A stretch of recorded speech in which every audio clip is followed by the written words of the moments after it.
Alors, je vous propose une recette très gourmande et réconfortante. Ce sont des petites tartelettes façon Bounty. Alors, je suis vraiment contente de vous montrer cette recette parce qu'elle est top.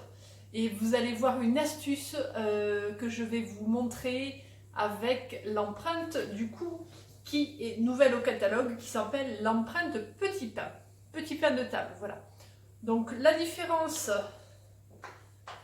de la particularité de cette empreinte, c'est quoi? Que c'est une empreinte qui est, vous voyez, perforée. Il y a des petits trous dedans. Je ne sais pas si vous la voyez bien. Voilà, donc ça s'appelle du Flexipan Air. Donc c'est vraiment un produit unique chez Guy de Marle qui va vous permettre de faire des tartes très croustillantes. Le fait qu'il y ait des petits trous dans le moule, tout l'air va passer et l'humidité va partir. Donc vous allez avoir un rendu très croustillant. Donc imaginez faire dedans des petites tartelettes apéritives, des petites tartelettes sucrées également, des petits pains burgers. Hein. Donc il y a plein de possibilités dedans et il y en a quand même pas mal puisque vous avez du coup 4 x 5, donc 20 petits pains de table. Donc c'est intéressant au niveau des quantités également. En une fournée, vous en faites beaucoup. Voilà, donc première chose à faire, vous le savez, on pose sur la plaque alu. C'est ma copine, hein, vous le savez tout le temps, je l'ai tout le temps dans mes recettes, plaque alu et le moule dessus. J'ai oublié de vous dire pourquoi ils sont spécifiques ces moules. Ils sont fabriqués à partir d'un tricot de fil de verre. Donc c'est quelque chose qui est très très souple, vous voyez. Donc le tricot de fil de verre, c'est une maille que vous voyez de par les petits trous. Et il est trempé dans du silicone alimentaire. Donc c'est fabriqué par nos ouvriers français qualifiés, toujours du côté de Lille. Et ce qui en fait un produit unique, voilà, qui est on ne va pas rajouter de matière grasse dedans puisque ça va se démouler tout seul. Hein, donc c'est particulier.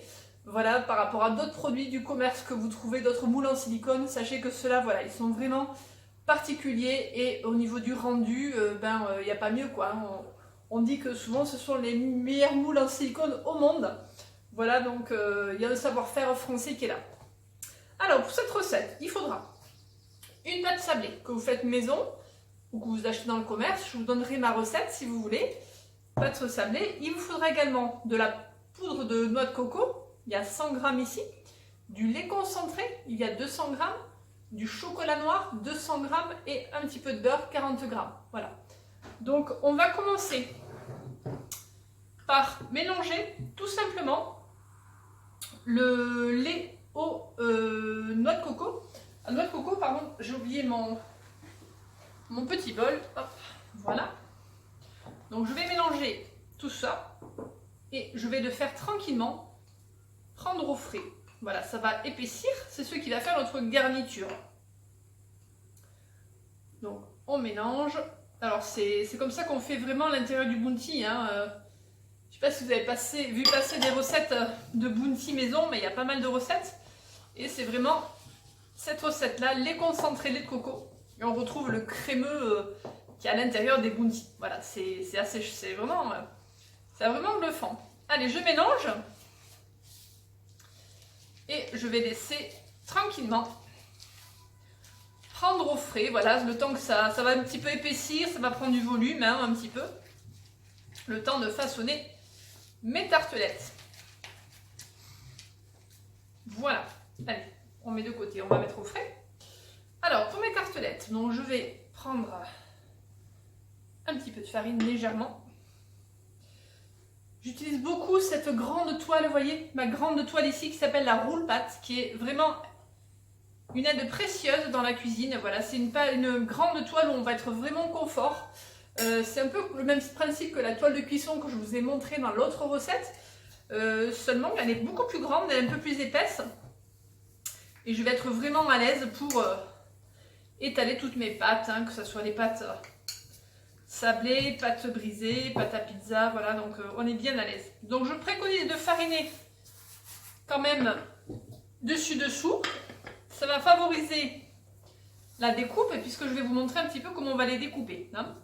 Voilà, donc vous farinez. Et on va s'attaquer au découpage de la pâte puisqu'on veut former de belles petites tartelettes.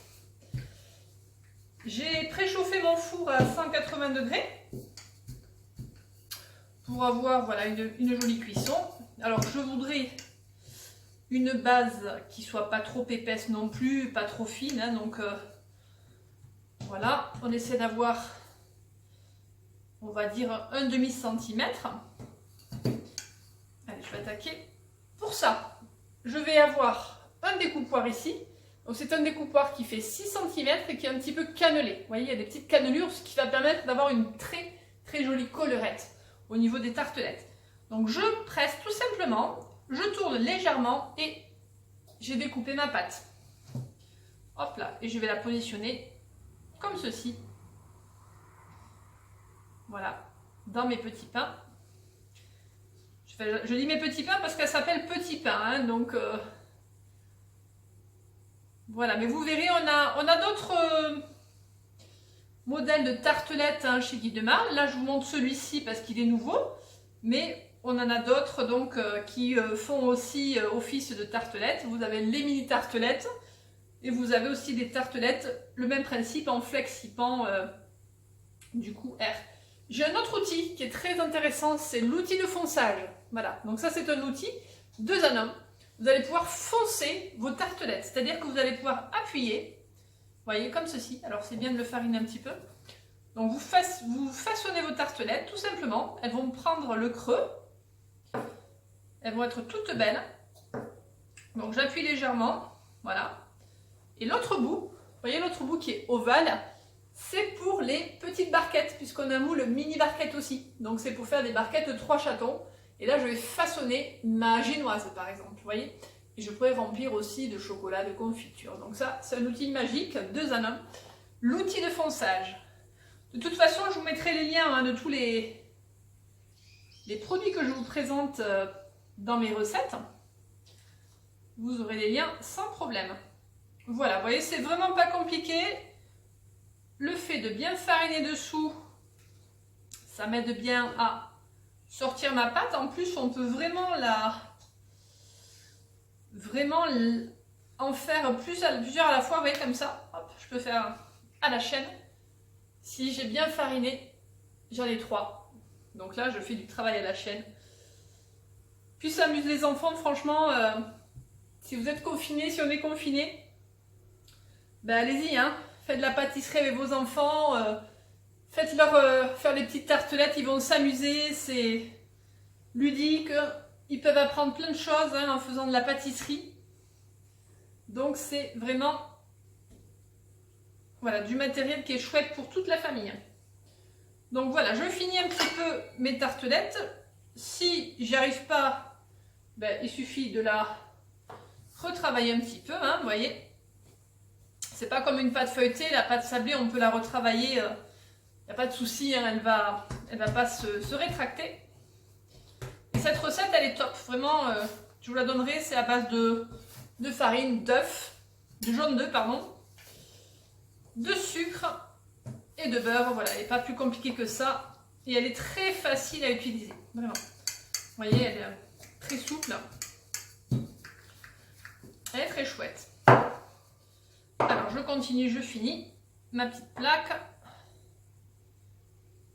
Voilà, mes 20 tartelettes.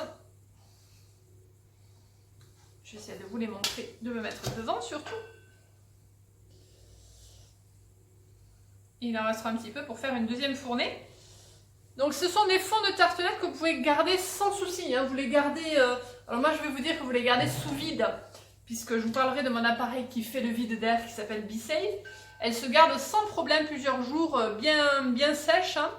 Donc c'est extra, voilà.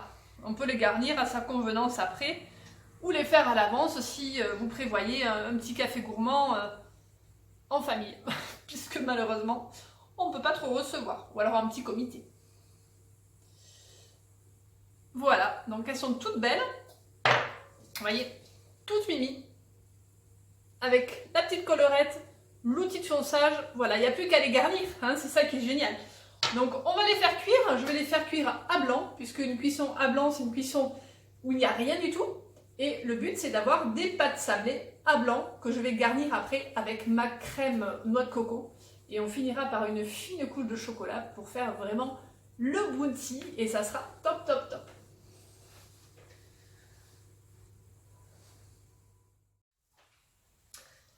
Alors, vous voyez, mes tartelettes sont très très belles, elles sont toutes mini. Donc je vous montre un peu le démoulage, hein. C'est vraiment un petit jeu d'enfant, donc on a des belles petites tartelettes.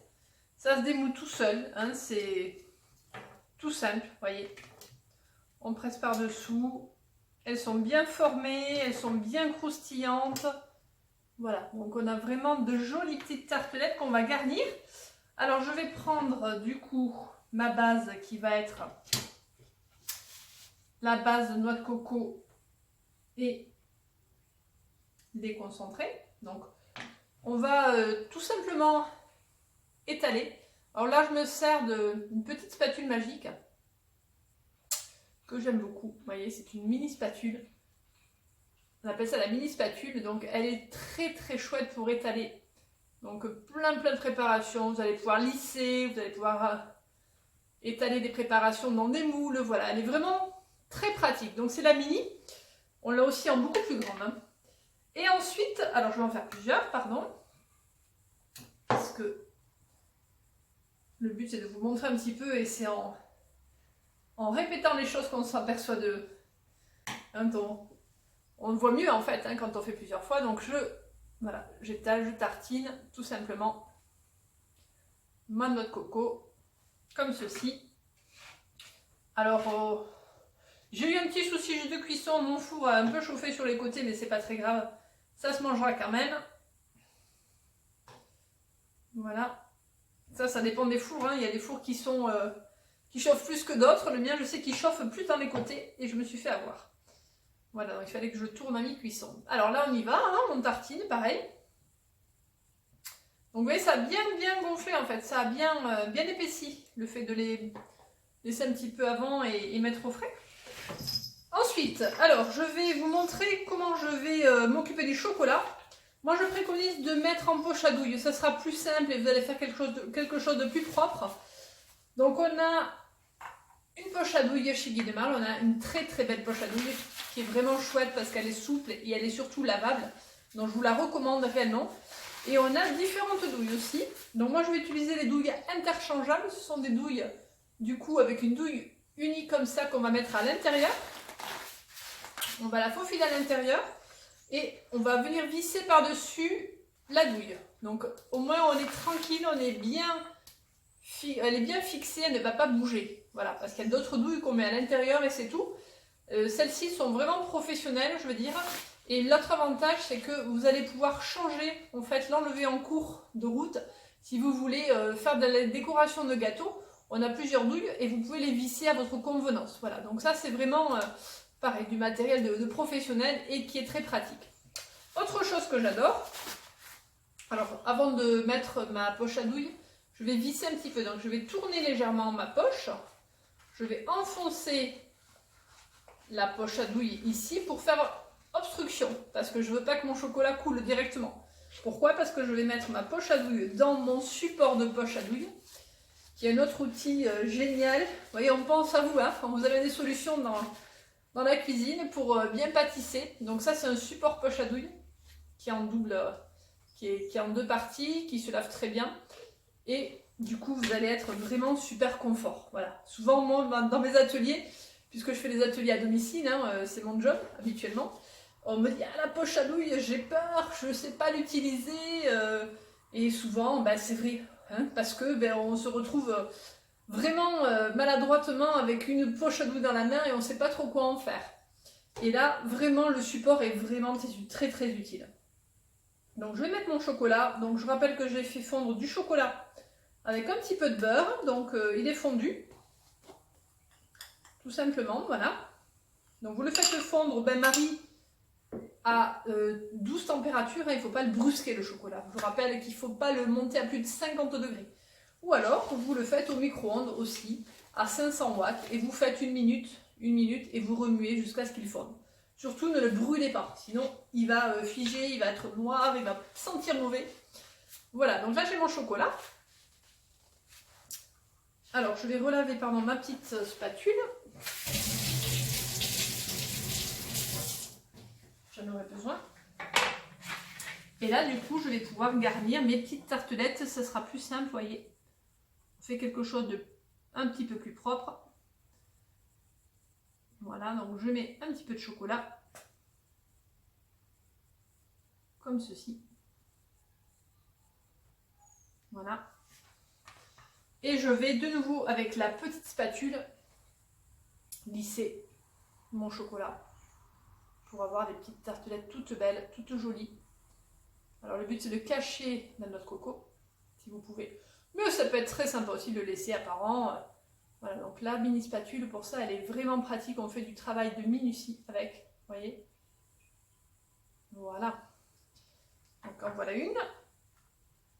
D'où l'intérêt de la poche à douille, hein, vraiment. Vous pouvez faire à la cuillère, mais c'est pas aussi précis. Je vous recommande vraiment l'utilisation de la poche à douille pour faire ça. Si vous voulez faire quelque chose de joli. Maintenant, si c'est pour les enfants, pour qu'ils les mangent de suite, je comprends, hein, voilà, mais moi j'aime bien faire les choses jolies et proprement, vous voyez. Donc voilà, et ça va prendre tranquillement au frais. On va le mettre au frais, hein, au moins une bonne heure pour que la coque fige dessus. Et quand vous allez déguster, ça, ce côté craquant en fait, vous voyez, le craquant du bounty. Le vrai, le bounty de ma jeunesse d'ailleurs, j'adore ça. Ça me rappelle ma jeunesse quand je partais en vacances, on achetait toujours des bounty. Voilà, donc là, ça va être assez sympa. Je vous montre un petit peu le résultat final de ces mini tartelettes, vous voyez, façon bounty, et on va faire prendre ça au frais tranquillement. Et puis la recette, elle va arriver aussi, vous n'aurez plus qu'à la refaire. Je vous mets le matériel, le détail de la recette, voilà. Vous me posez des questions si vous avez besoin de questions, et n'hésitez pas en tout cas, hein, et je vous mettrai les autres moules à tartelettes aussi, comme ça vous pourrez regarder un petit peu ce qui se fait chez nous. Voilà, à très vite pour la prochaine recette.